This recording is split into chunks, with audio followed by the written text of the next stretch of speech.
Hello दोस्तों, कैसे हैं आप सभी लोग। मैं अज़हर आपके अपने YouTube channel Avon study centre में तहे दिल से स्वागत करता हूं। दोस्तों, कहते हैं ना कि किसी भी कंपटीशन एग्जामिनेशन के लिए उस एग्ज़ाम के जितने भी प्रीवियस ईयर के क्वेश्चंस होते हैं उसको देखने से हमें बहुत ज़्यादा फ़ायदा होता है। पहला बेनिफिट ये होता है कि सबसे पहले हमको क्वेश्चंस का पैटर्न पता चल जाता है कि क्वेश्चंस पूछे कैसे जाते हैं, क्वेश्चंस का लेवल क्या होता है, और 60 से 50% क्वेश्चन रिपीटेड होते हैं। दोस्तों, अगर आपको मैं कहूँ कि CTET यानी सेंट्रल टीचर एलिजिबिलिटी टेस्ट के एग्जामिनेशन के अगर आप प्रीवियस ईयर क्वेश्चंस पूरे सॉल्व कर लेते हो, एक से दो बार रिवाइज कर लेते हो, तो आपको है ना 100+ लाने से कोई नहीं रोक सकता है। क्या मेरी बातें आपको विश्वास नहीं लगती? तो आप मेरे पूरे वीडियो को जितने भी मैं आपको प्रीवियस ईयर क्वेश्चन से लाने वाला हूँ, आप उसको पूरा देखना और इसको पूरा सॉल्यूशन करना, नोट्स करते जाना। उसके बाद आप एग्जामिनेशन में बैठ के देखें, आपका पूरा का पूरा 100+ नंबर आएगा। ठीक है, तो विश्वास बहुत ही ज़रूरी है। तो चलिए विश्वास बनाते हुए हम लोग देर ना करते हैं और इस वीडियो को शुरू करते हैं। इस वीडियो में हम लोग 2018 के प्रीवियस ईयर क्वेश्चंस को सॉल्व करने वाले हैं। दोस्तों, शुरू करने से पहले मैं आप लोगों से थोड़ा सा रिक्वेस्ट करना चाहूँगा कि अगर अभी तक से आपने हमारे चैनल को सब्सक्राइब नहीं किया तो सब्सक्राइब कर लें, क्योंकि मैं यहाँ पर आपकी हर टीचर एलिजिबिलिटी टेस्ट से जितने भी न्यूज़ हों या तो उससे एग्जामिनेशन के क्वेश्चंस हो, सॉल्व पेपर हो, मैं सब लाता हूँ। चलिए देर न करते शुरू करते हैं। पहला क्वेश्चन कहता है, सृजनात्मकता को डैश की अवधारणा से संबंधित माना जाता है। पता है सृजनात्मकता का मतलब क्या होता है? दोस्तों, पहले हम इसकी बातें समझते हैं। सृजनात्मकता का मतलब होता है कि जब कोई बालक एक से ज़्यादा लेवल तक सोचने लगता हो, है ना, वो डाइवर्जेंट थिंकिंग उसके अंदर आ जाता हो, अलग अलग डायमेंशंस में, अलग अलग विमाओं में सोचने लगता हो। जैसे अगर किसी बच्चे को अगर आप एक टूटी जंजीर दे देते हैं, है ना, तो बच्चा उसमें क्या कहने लगेगा, उसमें एब्स्ट्रैक्ट थिंकिंग आ जाएगी। कहेगा हाँ, ये बता रहा है कि हम अब आज़ाद हो चुके हैं, कैद, है ना, अब हम कैद नहीं हैं, किसी के गुलाम नहीं हैं। यानी हमारी कैद, जो किसी के प्रति हम लोग कैद थे, गुलाम थे, वो टूट चुका है वो बेड़िया। मतलब बच्चे एक से अलग अलग लेवल तक सोचने लगते हैं। इसका मतलब बच्चे के अंदर डाइवर्जेंट थिंकिंग आ गया, बच्चे के अंदर कन्वर्जेंट थिंकिंग आ जाए, संकीर्ण सोच आ जाए बच्चों में, तो क्या वो सही है? नहीं है। हमेशा आप CDP में पॉजिटिव आंसर लेके चलते हैं। तो दोस्तों, सृजनात्मकता की अवधारणा किससे संबंधित माना जाएगा? तो इसको माना जाएगा संबंधित किससे? डाइवर्जेंट थिंकिंग से, यानी विविध सोच से, है ना। इसका मतलब ही होता है विविध सोच। ठीक है दोस्तों, अब बात करते हैं हम लोग नेक्स्ट क्वेश्चन का। सेकंड क्वेश्चन कहता है कि किसी भाषा के स्वीकृत ध्वनि संयोजनों को इसके किस नियम के अंतर्गत बताया जाता है? The acceptable sound combination of a language are specified its rules. ठीक है, grammatical rules, synthetic rules, inflection या फोनोलॉजिकल। दोस्तों, ये बात किससे आ गई? साउंड से रिलेटेड, यानी ध्वनि से रिलेटेड। तो ये ना तो ग्रामेटिकल होगा, ना तो सिनेटिक होगा, या इन्फ्लेक्शन भी नहीं होगा। इसका आंसर हो जाएगा फोनोलॉजिकल, यानी ध्वनि संबंधी। ठीक है दोस्तों, अब बात करते हैं हम लोग नेक्स्ट क्वेश्चन का। हमारा नेक्स्ट क्वेश्चन कहता है, द पोजीशन वेयर, है ना, thoughts patterns are influenced by language is called. जब सोचने की प्रक्रिया किसी भाषा से प्रभावित होती है, थिंकिंग करने का जो आपका प्रोसेस है, अगर उसको लैंग्वेज अफेक्ट करता है, तो ऐसे सिचुएशंस को क्या कहा जाता है? ऐसे सिचुएशन को क्या कहा जाता है? क्या वो भाषा निर्धारित कहलाता है, या तो संज्ञानात्मक पक्ष कहलाता है, सामाजिक भाषाई उद्वृत्त कहलाता है, या संस्कृति प्रभावित कहलाता है? तो दोस्तों, इसका आंसर हो जाएगा लिंग्विस्टिक डिटर्मिनेशन, यानी भाषा निर्धारित। कहने का मतलब क्या है कि किसी भाषा के स्वीकृति ध्वनि संयोजनों को ध्वनि संबंधित नियमों के अंतर्गत बताया जाता है। इसके अंतर्गत क्या बताया जाता है? इसके अंतर्गत यह बताया जाता है कि जब किसी भाषा की ध्वनि किस प्रकार एक फिक्स्ड ध्वनि संयोजनों के नियमों को प्रदर्शित करेगी। ध्वनि संबंधित नियमों के तहत भाषा के स्वीकृत ध्वनि संयोजनों का नियमित अध्ययन किया जाता है। तो लैंग्वेज डिटर्मिनेशन जो होते हैं, इसके अंतर्गत हम लोग क्या करते हैं कि भाषा की प्रक्रिया जो होती है, उसमें भाषा सोचने की प्रक्रिया में भाषा प्रभाव कैसे करता है, इसके बारे में अध्ययन किया जाता है। ठीक है दोस्तों, तो अब बात करते हैं हम लोग नेक्स्ट क्वेश्चन का। तो हमारा नेक्स्ट क्वेश्चन है, ये रहा आपके स्क्रीन पर, क्या रहा कि Ravi repairs appliances by testing hypothesis about the cause the malfunction based on his experiences with symptoms he uses। अनुभवों के आधार पर, अब है ना, अपने अनुभवों और लक्षणों के आधार पर उपकरणों में यानी मशीनों में खराबी के कारण की परिकल्पना का परीक्षण करके रवि क्या करता है, उन उपकरणों का मरम्मत करता है। यानी पहले से उसके पास जो नॉलेज है उनको परिकल्पना करता है और उन परिकल्पनाओं का परीक्षण करता है, ठीक है, अपने अनुभवों के, अपने पुराने अनुभवों के आधार पर उन मशीनों के लक्षणों का परिकल्पना करता है, देखता है कि क्या खराबी है और फिर उन मशीनों का मरम्मत करता है। तो वो कौन सा नियम उपयोग कर रहा है, वो किस नियम का उपयोग कर रहा है। तो आपको बता दें दोस्तों कि जब कोई आदमी अपने अनुभवों और अपने स्मरण यानी अपने याद के आधार पर अगर किसी उपकरण में खराबी हो जाती है और उस खराबी की परिकल्पना करता है और उसका परीक्षण कर लेगा, यानी पहले उसको ऑब्जर्व करेगा, ऑब्जर्व करने के बाद उसमें अपने अनुभवों के आधार पर अगर उसमें ठीक ठाक करने लगता है वो, तो ऐसे को कौन सा विधि का उपयोग कहते हैं, कलन विधि का उपयोग। यानी अपने पुराने अनुभवों का उपयोग करके, है ना, उसका परिकल्पना करके क्या करता है, उसमें सुधार लाने लगे, तब हम कहेंगे उसे एल्गोरिथम कहेंगे, या तो क्या कहेंगे उसे कलन विधि कहेंगे। ठीक है दोस्तों, तो इसे क्या कहा जाएगा, कलन विधि कहा जाएगा। चलिए अब नेक्स्ट क्वेश्चन की बात करते हैं, क्वेश्चन नंबर 5 की बात करते हैं। क्वेश्चन नंबर 5 कहता है, एक लड़की है दिव्या। दिव्या अक्सर क्या करती है जो निर्देशित कार्य होते हैं, यानी जो उसको जो जॉब असाइन किया गया है उसको अच्छे से हैंडल करने के लिए उसको छोटे छोटे हिस्सों में बांट देती है ताकि उसका काम आसान बना ले, है ना। तो वो क्या उपयोग करती है, ठीक है। यानी जब कोई बालक जो होता है अगर बड़े काम को, निर्देशित कार्य को अगर छोटे छोटे हिस्सों में बांट कर उसको आसानी से कर सके, इसलिए अगर वो छोटे छोटे हिस्से में बना लेता है तो इसको क्या कहते हैं, है ना, उसको द्वितीयक विस्तारण विधि कहते हैं, उपलक्ष्य विश्लेषण विधि कहते हैं।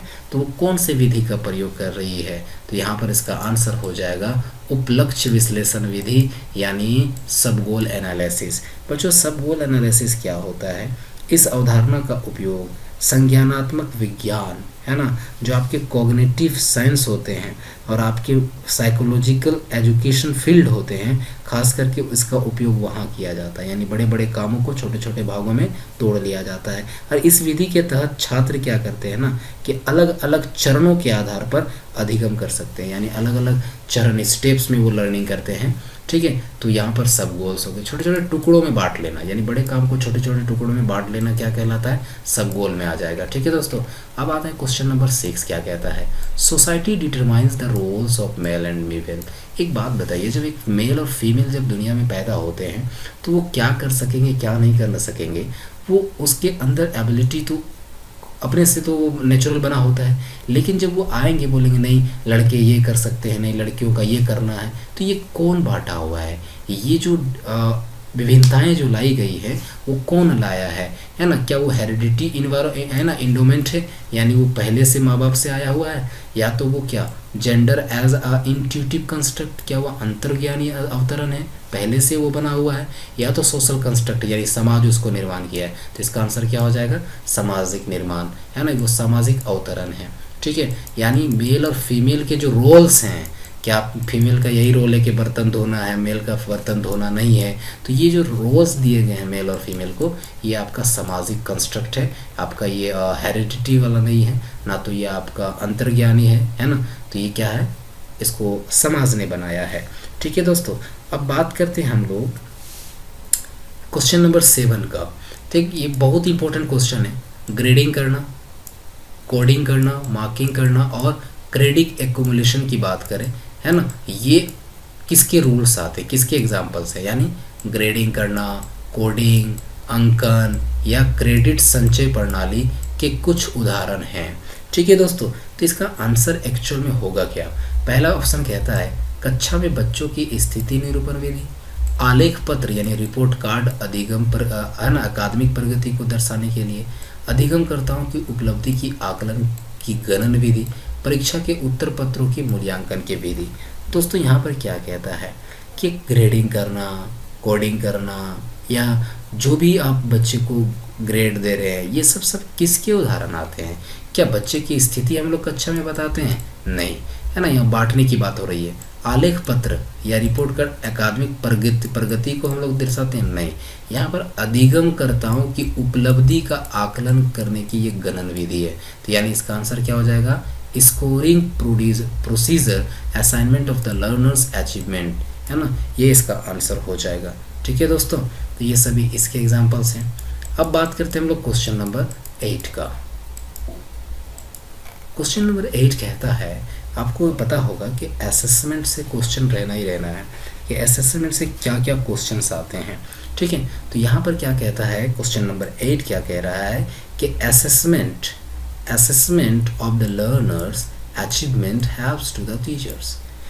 यानी अगर आप लर्नर यानी अधिगमकर्ताओं की उपलब्धि का अगर आकलन करते हैं, है ना, असेसमेंट फॉर लर्निंग आता है, असेसमेंट ऑफ लर्निंग आता है, असेसमेंट एज लर्निंग आता है, 3 तरह से असेसमेंट्स किए जाते हैं, है ना। आपको उनमें से जितने भी असेसमेंट आप करते हैं उससे बच्चे का आकलन किया जाता है, यानी अधिगमकर्ताओं की उपलब्धि का आकलन शिक्षकों की सहायता करता है। यानी जब शिक्षक उसका असेसमेंट लेते हैं, आप लोग पढ़ेंगे formative assessment, summative assessment, SA1, SA2, FA, है ना। तो ये जो लिया जाता है, ये असेसमेंट आकलन करने से शिक्षकों में क्या चीज़ उसको मदद मिलता है?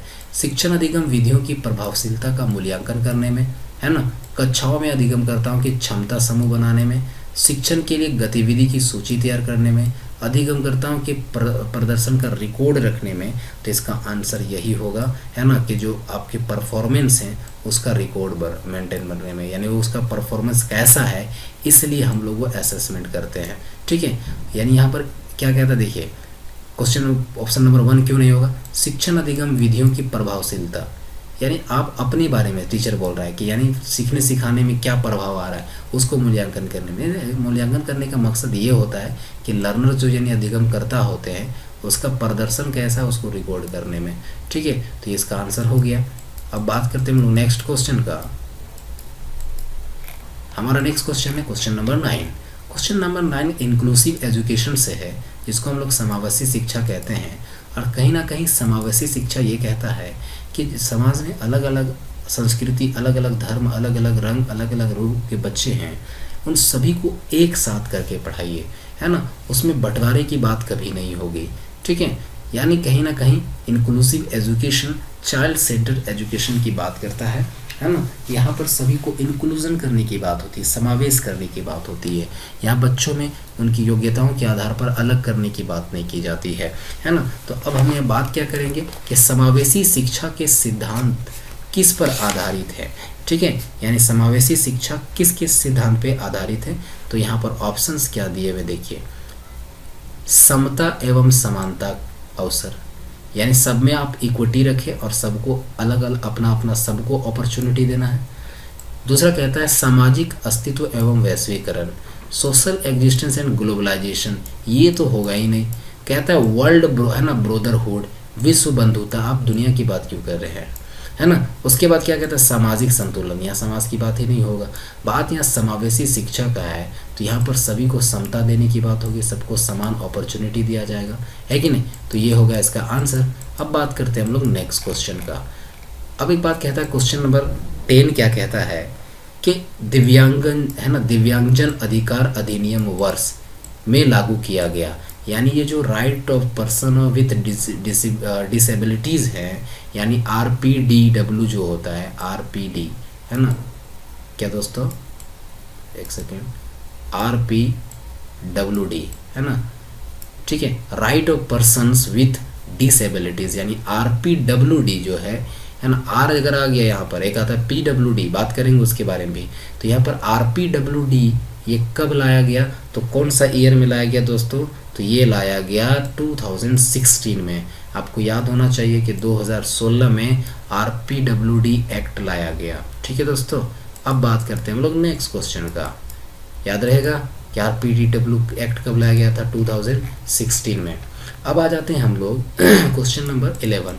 क्वेश्चन नंबर 11 कहता है लेकिन मैं उसके इससे पहले वाले क्वेश्चन में मैं आपको कुछ और नॉलेज देना चाहूँगा कि जो दिव्यांगजन अधिकार अधिनियम वर्ष जब वो 2016 को बनाया गया है ना, दिव्यांगजन अधिकार नियम जो था है ना, अधिनियम वर्ष जो था वो 2016 में लागू किया गया। यह अधिनियम समान अवसर और पूर्ण भागीदारी अधिकार संरक्षण अधिनियम 1995 के जगह पर लागू किया गया था। ठीक है, यह आंसर नहीं होगा, ये इसी के जगह पर आया था। ये 1995 में क्या था, ये एक ऐसा अधिनियम लाया गया था 1995 में जिसका नाम था समान अवसर एवं पूर्ण अधिकारी, है ना, इक्वल अपॉर्चुनिटीज एवं कंप्लीट पार्टिसिपेशंस की अधिकार की बात हुआ था, उसको संरक्षण करने की बात हुआ था। वो लाया गया था 1995 में, और इसी के जगह पर 2016 को है ना दिव्यांगजन अधिकार अधिनियम लाया गया। ठीक है, यानी RPWD एक्ट लाया गया 2016 में। 1995 में क्या हुआ था दोस्तों, 1995 में पूर्ण अवसर और पूर्ण भागीदारी यानी समान अवसर और पूर्ण भागीदारी अधिकार अधिनियम संरक्षण अधिनियम लाया गया था।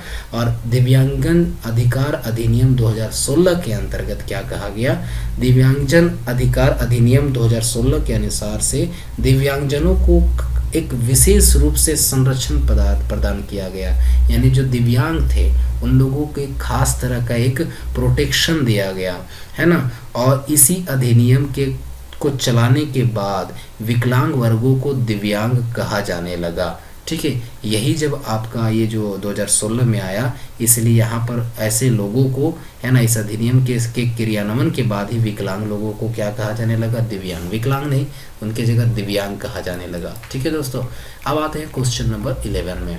क्वेश्चन नंबर 11 कहता है व्यक्तिगत विविधताओं वाले बच्चों को पढ़ाने के लिए ऐसे विद्यालय होने चाहिए जहाँ शिक्षक यानी इंडिविजुअल डिफरेंसेस से ये क्वेश्चन पूछा हुआ है। कहाँ से पूछा हुआ है, इंडिविजुअल डिफरेंसेस से, है ना। एक समाज में अलग अलग तरह के बच्चे होते हैं और उन बच्चों को पढ़ाने के लिए ऐसे स्कूल बनाए जाने चाहिए जहाँ शिक्षक, ऐसे स्कूल होने चाहिए जहाँ शिक्षक, अब देखिए क्या कहता है, विविध अधिगम आवश्यकताओं के अनुसार विभिन्न शिक्षण अधिगम परिविधियों का प्रयोग करने में प्रशिक्षित हो। यानी टीचर को अलग अलग है ना जो लर्निंग नीड्स है उसके अनुसार अलग अलग आपको मेथड्स यूज़ करने का, डाइवर्स लर्निंग नीड्स को देखते हुए बच्चों में डिफरेंट पेडागोजिकल है ना ट्रेंड टीचर्स होने चाहिए, ऐसी बात है। ठीक है, या क्या कहा गया कि विशिष्ट व्यक्तिगत विविधताओं वाले बच्चों को पढ़ाने के लिए प्रशिक्षित हो, यही इसका आंसर होगा दोस्तों, है ना। इसका आंसर यही होगा। क्या कहते हैं कि बच्चे यहाँ पर देखिए, बच्चे कैसे हैं, इंडिविजुअल डिफरेंसेस है बच्चों में, यानी बच्चों में अलग अलग विभिन्नता है, कोई अपने संस्कृति से अलग है, कोई अपने कलर से, किसी की भाषा अलग है ना। अब टीचर को हम लोग ये ट्रेन करके भेजते हैं कि आपको अलग अलग विधि यूज करना है ना। तो इससे क्या फ़ायदा है, अगर टीचर को ये आता हो कि जो व्यक्तिगत विविधता वाले बच्चे हैं उसको पढ़ाने के लिए उसको प्रशिक्षित किया गया हो, है ना, कि इंडिविजुअल डिफरेंसेस वाले जो बच्चे होंगे उन लोगों को कैसे पढ़ाना है। अगर ऐसे ट्रेंड टीचर्स होंगे तो वो टीचर सबसे बेहतर होंगे। ऐसा स्कूल में ऐसे शिक्षक होने चाहिए, किसको पढ़ाने के लिए, व्यक्तिगत विभिन्नता वाले बच्चों को। ठीक है, तो ये हो गया आपका व्यक्तिगत विभिन्नता से इंडिविजुअल डिफरेंसेस से क्वेश्चन पूछा गया। अब क्वेश्चन नंबर 12 की बात करते हैं। देखिए दोस्तों, बड़ा ये मस्त क्वेश्चन है। RTE एक्ट 2009 की बात किया गया है। यहाँ कहता है the right of children to free and compulsory education act 2009, यानी RTE एक्ट 2009 के अनुसार है ना बच्चों को राइट्स दिया गया। ठीक है, with disability to free education from, यानी यहाँ पर देखिएगा अगर नॉर्मल बच्चों की बात किया जाएगा तो 6 से 14 साल, 6 से कितना साल कहा जाएगा, 14 साल तक। ठीक है, अगर नॉर्मल बच्चों का कहा जाए, RTE एक्ट कहता है कि नॉर्मल बच्चों को 6 से 14 साल के जो बच्चे होंगे उसको कंपलसरी एंड फ्री एजुकेशन देना है ना। लेकिन अगर यहाँ बात करें दिव्यांग बच्चों की बात करें तो वो 6 से 18 साल हो जाएगा। कितना साल हो जाएगा, 6 से 18 साल हो जाएगा। ठीक है दोस्तों, कितना हो जाएगा, 6 से 18 साल हो जाएगा।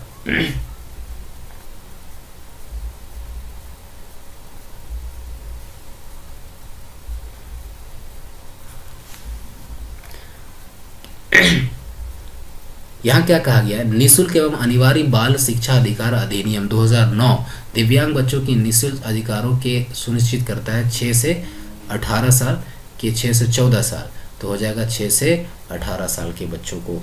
ठीक है, तो इसका आंसर हो जाएगा 6 से 18 साल के बच्चों का। ठीक है,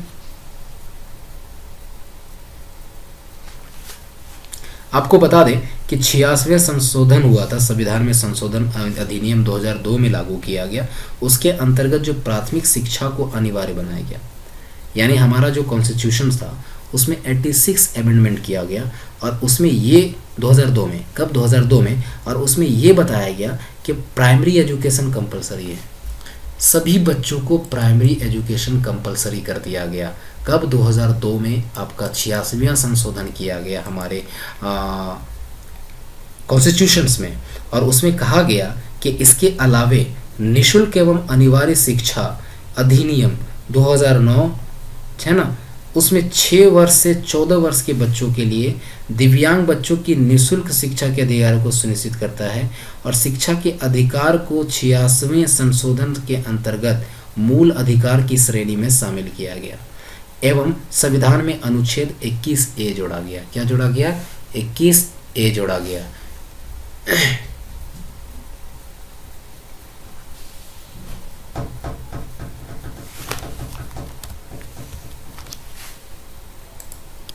तो दोस्तों मैंने क्या कहा कि जो यहाँ पर नॉर्मल बच्चों के लिए है, अगर आप यहाँ पर अगर आप कोई एरिहंत का बुक यूज़ करते हो तो इसका आंसर गलत दिया होगा, है ना। वहाँ पर 6 से 14 ही साल दिया होगा, जो कि गलत है। 6 से 14 साल नहीं होगा, है ना। इसका आंसर क्या हो जाएगा? 6 से 18 साल हो जाएगा। क्या हो जाएगा दोस्तों? 6 से 18 साल हो जाएगा। ठीक है, तो यहाँ तक आंसर समझ में आ गया होगा।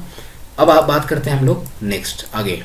क्वेश्चन नंबर 13 क्या कहता है? और एक बात मैं यहाँ आप लोगों को ऐड करना चाहूँगा कि जो RT एक्ट 2009 लाया गया, ये जो RT एक्ट है ना 2009 को लाया गया था, राइट टू एजुकेशन जो है ना, इसमें फ्री एंड कंपलसरी किया गया था इसमें। और इसमें एक चीज़ और एक किया गया था ना कि बच्चे को पनिशमेंट करना, उसको बांटना और उसको हैरासमेंट करना, है ना, ये भी कानूनी निषेध हो गया था, ये कानूनी अपराध माना जाने लगा। और इसमें private tuition by the teachers, यानी टीचरों को प्राइवेट ट्यूशन्स पढ़ाने के लिए मना किया गया।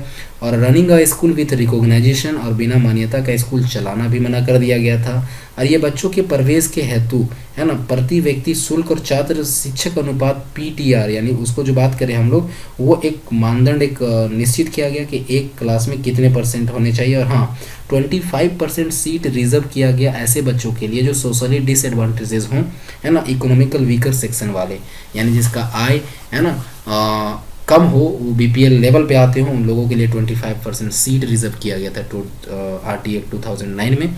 और यहाँ पर मैंने आपको तो बता दिया कि 46वां संशोधन 2002 को किया गया था, जिसमें 6 से 14 वर्ष की आयु के सभी बच्चों को मौलिक अधिकार के रूप में, है ना, एक आर्टिकल जोड़ा गया था 21 का A, है ना, वो नॉर्मल बच्चों के लिए। लेकिन अगर विकलांग बच्चों की बात करेगा तो वहाँ 6 से 18 साल हो जाएगा। क्या हो जाएगा? 6 से 18 साल। ठीक है, अब बात करते हैं हम लोग, अब बात करते हैं क्वेश्चन नंबर 13 का।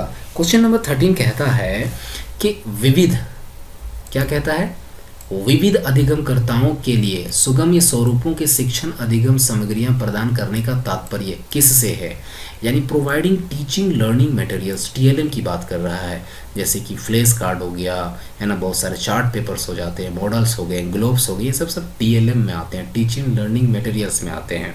तो कहता है प्रोवाइडिंग TLM यानी teaching learning materials in accessible formats to the diverse learners implies, यानी जो बच्चे हैं, अधिगमकर्ताएं हैं जो हैं, वो विविध अलग अलग है। तो विविध अधिगमकर्ताओं के लिए एक सुगम्य मतलब क्या होता है? उसको कहते हैं एक्सेसिबल, यानी जिसको आसानी से एक्सेप्ट किया जा सकता हो, है ना। ऐसे आप TLM का यूज़ करते हैं। तो इसका मतलब क्या है? क्या शिक्षण व्यवसायिकता की सार्वभौमिक संहिता के बारे में आप बता रहे हैं, है ना। शिक्षण के सार्वभौमिक मानववादी दृष्टिकोण, अधिगम की सार्वभौमिक संरचना, या सार्वभौमिक समावेशी शिक्षा का नैतिक विचार की बात करते हैं। तो यहाँ पर 13 की अगर बात करें तो इसका आंसर आपका थर्ड ही होना चाहिए। थर्ड क्या होगा, यहाँ पर हम लोगों ने क्या किया है, यूनिवर्सल लर्निंग है ना, डिज़ाइन ऑफ लर्निंग की बात करते हैं। यहाँ पर विविध अधिगमकर्ताओं के लिए जो सुगमित स्वरूपों में शिक्षण अधिगम सामग्रियाँ प्रदान करने का मतलब यही होता है कि अधिगम की सार्वभौमिक संरचना से है। किससे होता है, अधिगम की सार्वभौमिक यूनिवर्सल है ना डिज़ाइन से रिलेटेड होता है, यूनिवर्सल डिज़ाइन ऑफ लर्निंग से रिलेटेड होता है। ठीक है ना दोस्तों। अधिगम की जो सार्वभौमिक संरचना है ना, वो अधिगम के लिए एक सरल वातावरण का निर्माण करता है, एक एकदम सिंपल सा एक आपका इन्वायरमेंट बनाता है जहाँ पर अधिगमकर्ताएं आसानी से अधिगम करने में सक्षम होते हैं। तो सार्वभौमिक संरचना हो जाएगा इसका आंसर, अधिगम की सार्वभौमिक संरचना। अब बात करते हैं हम लोग नेक्स्ट क्वेश्चन का। हमारा नेक्स्ट क्वेश्चन क्या कहता है, क्वेश्चन नंबर 14 क्या कहता है, जरा क्वेश्चन नंबर 14 को देखिए। कहता है, इसको जरा गौर से देखें, कहता है स्व जागरूकता एवं संज्ञानात्मक क्षमताओं का नियंत्रण, जैसे कि योजना बनाना यानी प्लान फॉर्मेशन की बात कर रहे हैं, है ना, प्लानिंग करना, समीक्षा करना, है ना, जिसको रिव्यूइंग कहते हैं, रिव्यू करना, रिव्यू है ना, और संशोधन करना, ये जितनी भी चीज़ें हैं वो किसके अंतर्गत आती हैं, है ना, self awareness and control of cognitive abilities, जैसे कि planning, reviewing and revising etcetera, ये किसके अंतर्गत आते हैं। ठीक है दोस्तों, तो इसका आंसर क्या होना चाहिए, क्या इसका आंसर संज्ञान बोध होगा, क्या इसका आंसर संज्ञान होगा, या आंसर समायोजन होगा, या केंद्रीकरण होगा, मेटाकोग्निशन, कॉग्निशन, या एकोमोडेशन, या सेंट्रेशन। देखो दोस्तों, हम सबसे पहले बात करें, यहाँ पर तो एकोमोडेशन होगा नहीं। एकोमोडेशन का मतलब क्या होता है, एकोमोडेशन का मतलब होता है कि जब बच्चे अपने पूर्व अनुभव है ना में अगर सुधार करके अगर किसी नए अनुभव को जोड़ लेता है तो एकोमोडेशन कहलाता है, समायोजन कहलाता है।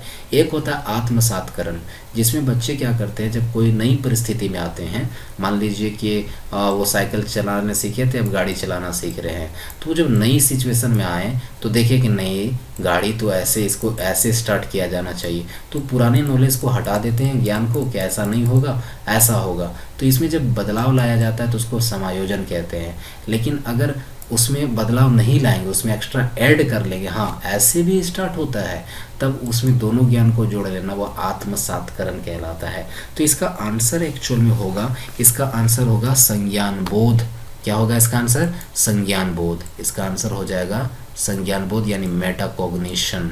दोस्तों, क्वेश्चन में सबसे पहले कहा क्या गया है, आपको समझ में एकदम क्लियर सी बात आ गई होगी कि अगर संज्ञानात्मक क्षमताओं के नियंत्रण की बात करें, संज्ञानात्मक क्षमताओं के नियंत्रण की बात करें, तो आपका आंसर क्या हो जाएगा, संज्ञान बोध।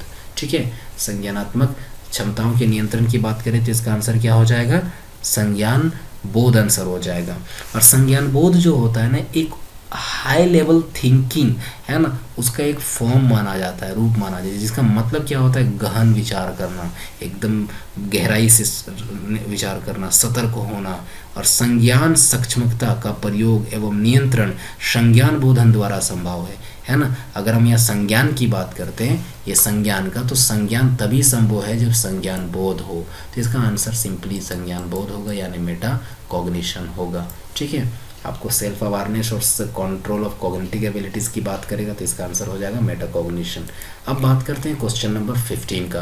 क्वेश्चन नंबर 15 कहता है दोस्तों कि जब बच्चे प्राप्त की गई सूचनाओं की व्याख्या करने के लिए अपने अनुभवों के आधार पर सोचते हैं तो उसे क्या कहा जाता है। देखिए, अपने अनुभवों के आधार पर सोचते हैं, किसके आधार पर सोचते हैं, जब बच्चे कोई भी सूचनाएं प्राप्त करते हैं तो वो अपनी अनुभवों के आधार पर सोचते हैं, अपने अनुभवों के आधार पर व्याख्या करने में सक्षम होते हैं। तो इसको क्या कहते हैं, उसको कहा जाता है क्रिएटिव थिंकिंग। मैंने इससे पहले भी आपको बताया कि इसको कहते हैं क्रिएटिव थिंकिंग। अपने अनुभवों के आधार पर अगर वो सोचने लगते हैं किसी भी परिस्थिति के बारे में तो उसको सृजनात्मक सोच कहते हैं यानी क्रिएटिव थिंकिंग कहते हैं। ठीक है दोस्तों, लेकिन अगर वहाँ पर बोला जाए कि नहीं, एक टूटी हुई जंजीर का एग्जांपल लेते हैं, तो वो एब्स्ट्रैक्ट थिंकिंग के अंदर आएगा कि किसी एक चीज़ को सिंबॉलिक रिप्रेजेंटेशन के बारे में बहुत कुछ बता दे, है ना, तो उसको हम लोग क्या कहते हैं, एब्स्ट्रैक्ट थिंकिंग कहते हैं। लेकिन यहाँ बोल रहा है कि पुराने अनुभवों के आधार पर अगर सोचता है ना, जो भी सूचनाएं प्राप्त वो पहले किया था, है ना, उसको क्या कहा जाता है, हम उसको क्या कहते हैं, सृजनात्मक सोच कहते हैं, यानी उसको क्या कहा जाता है, क्रिएटिव थिंकिंग कहा जाता है। ठीक है।